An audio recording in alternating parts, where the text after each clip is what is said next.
Hello, আসসালামু আলাইকুম। ভিডিওটি ভাইরাল করবেন, ভাইরাল করে আপনারা শিখতে পারবেন। অবশ্যই ভাইরাল করবেন ভিডিও পিজ্জা বানাবো, লাস্ট পর্যন্ত দেখবেন।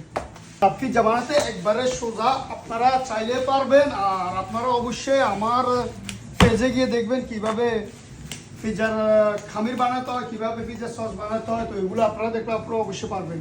একটা পিজ্জা বানাবো মুরগির মাংস দিয়ে, আর একটা বানাবো আপনার 4টা চিজ দিয়ে।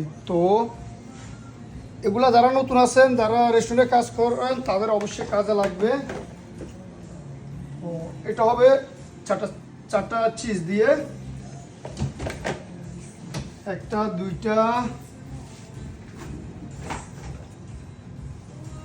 তিনটা, চারটা, 4 রকম চিজ। এটাকে ইতালিয়ান ভাষা বলে কোয়াত্তো ফরমাজ্জো। আর এটা হবে মুরগির মাংস। এগুলো হচ্ছে মুরগির মাংস। ভিডিওটা বেশি বেশি করে শেয়ার করবেন, তাহলে নতুনদের কাজে আসবে। একবারে সোজা।